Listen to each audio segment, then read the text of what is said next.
I hope you are doing good and doing great. So in this session, we will talking about the most important topic into the software industry who are coming from the background of .NET or the Java or the other one. So these are the basic topic that every interviewer want to ask and expect some of the knowledge from the person. So let's coming on to the topic side. So the topic name is today is a web API. So we all know that what is the web API where we are using now. So we will discuss this thing in the full of in full of the detail and as well as we will cover most of the interview type of question like what they are basically asking and what their expectation and how they are uh, rotating the question in such a way like candidate can't give the answer in the correct way and all, so we'll try to give the or track such type of things also into this video. So let's welcome again into the this web API series session. So let's start this one. So the when we are talking about the web API, so every interviewer asks what is the API first. So if you are well known about the API, then it will start asking the some question related to the web API. So when you are starting the API side, so first you have to tell the complete uh, abbreviation of this API. So the API stand for the application programming interface.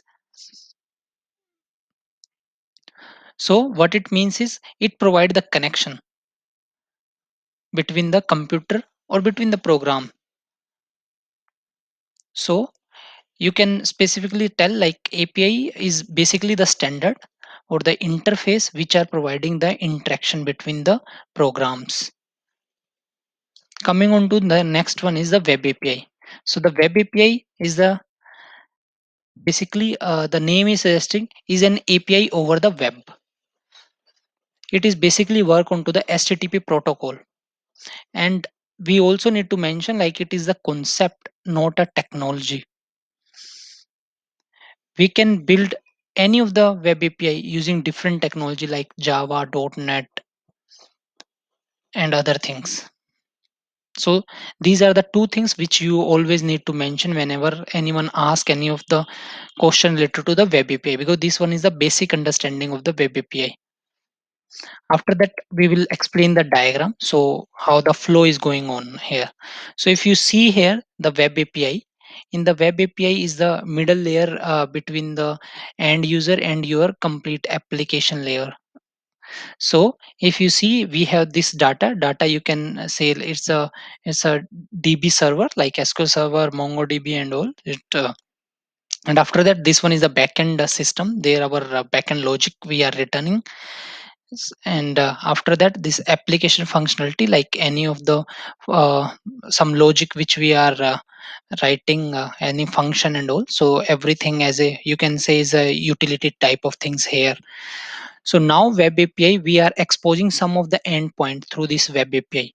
And when we are exposing any of the endpoint, then it is consumed by two people in this diagram. The first is a developer or they are use this one, and based on that they are hitting the URL and getting the some JSON response and all, and or XML response based on our requirement, and then we are populating this information onto the UI. Similarly, the same thing we are using onto the web mobile application also, because in the now we are using most of the thing onto the API based into app. So in the mobile we have the so many apps, so all app also consuming the web API things. And the best things of about the web API, it is taking very less bandwidth, and we know that the laptop have the more bandwidth, but the smartphone have the very less bandwidth. So to make it faster onto the mobile application also, so web API is the best concept to use. Now we are talking about the characteristics of web API. First point is it is a ideal platform to build the RESTful service. RESTful service means This one is the most important one, RESTful. The other one is it support request and response pipeline. Web API basically work onto the HTTP protocol only. It support different type of format like JSON, XML, base, BASIN. It's a binary format. It's a one of the binary format, and there we can use the media formatter also, because this one is an interface based on that we can create our own standard type of format, and after that we can host onto it onto the IIS within application also, and other servers that support .NET 4.0 plus and all. To communicate with this one we are using the HTTP client. So HTTP client is basically used to communicate with web API server. So now the most important things is the attribute routing.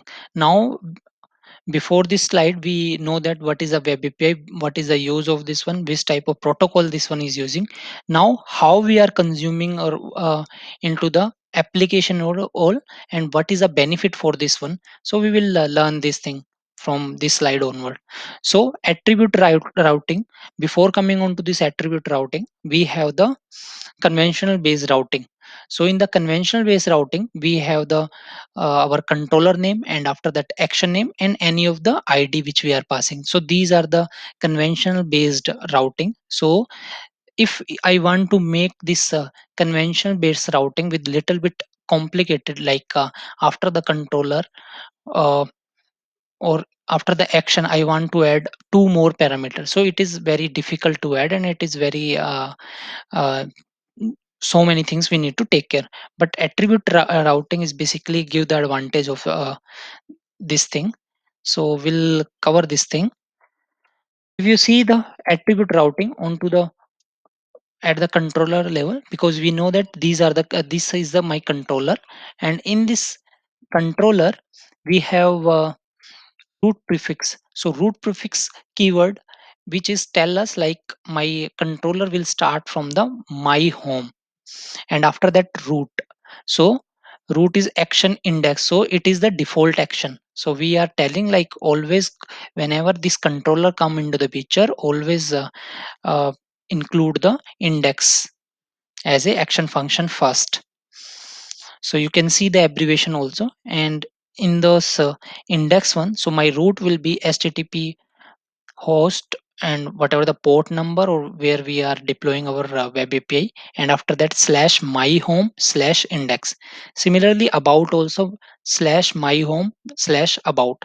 So you need to remember these attributes. Route prefix, what is the use of route prefix?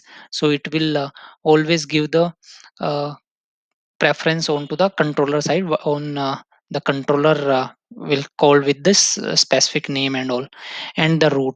So root will basically is also the attribute we need to take care this thing also. Coming on to this second attribute routing is the action level, because in the controller level we have the two stage, one is the controller and the controller action. So that's why it is attribute at the controller level and the action level. So in the action level you can see I put it one example just before, like if I want to make some complicated argument into this or parameter into this one, so it is hard to you do into the conventional based programming or conventional based routing. But here we can easily achieve with the help of attribute routing. You can see here is a user slash id, and we are giving the id type is integer, and the minimum value is 100.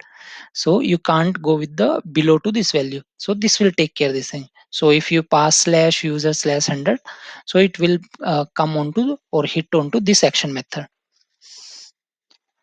So I hope you now much aware onto this attribute routing and all. Coming on to the known action method, because that is a very basic question into your asking to check the knowledge of the candidate. So for example, we know that whatever the method we are writing into the controller level, all are the public action method. But sometime we need to write the public method there, but we don't want to expose outside the world. So how to restrict this one? So I know that someone definitely said like we can put the some of the authorization or authentication onto this attribute. But yeah, there is a other straightforward way also, that is a known action method. So we if we are decorate our one of the method with the known action, then it will treat it as n- uh, not exposable outside the world. So if you see, this is the syntax for this one. Whatever the small method we have, we decorated with this known action attribute. And if we anyone try to access this hello world, so this is the dummy URL, and hit the enter onto the browser, then he can see this image onto the browser level. So you can't be use directly as a public method or as at the end user. Now coming on to the area. So some of the question is also asked onto the web API is the area wise. So in the area you have to tell the specific example where or when you are going to use the area. So area is nothing, is just the collection of some controller at the project level. So area, you can take the live example is like in the company we have the different department, like we have the HR department, we have the DevOps department, we have developer uh, department, manager department. So what we can do is we can create the four type of area, and under that area we can write our logics, and based on that we can segregate this one. So the small example I also put it into the here, the area is product. So like this all methods or all action belong to the product. So to access this one, we need to use the product always in front of that hit of the URL or endpoint. So you need to tell this thing into the to the interviewer area. Now the most important question is, like, we know that what is the attribute routing and all, but it when you are creating any of the project, it is not by default enabled. So you have to enable this one into into some of the configuration file. So that is also the most important question. Like interviewer can ask you like how to enable the attribute routing, or he can also put like, is by default attribute routing is enabled or disabled. So your question always be, or your answer should be no. So by default attribute routing is not enabled, we need to make it enable. So how to make it enable? So you need to make it enable. First you need to go to the route config file .cs file, and into the route registered route method, we need to use this line number 6 and the highlighted one with the yellow color, route dot map MVC attribute routes. So if you tell this one, so he will be more impressed, because you know that the small things about the web API or the attribute routing. So thank you for listening this one. I hope you enjoy this session, and we'll meet into the another video. There I will come up with some more good information as the interview perspective and the knowledge perspective. I hope. Thank you for watching this one. Thank you so much. Thank you for listening.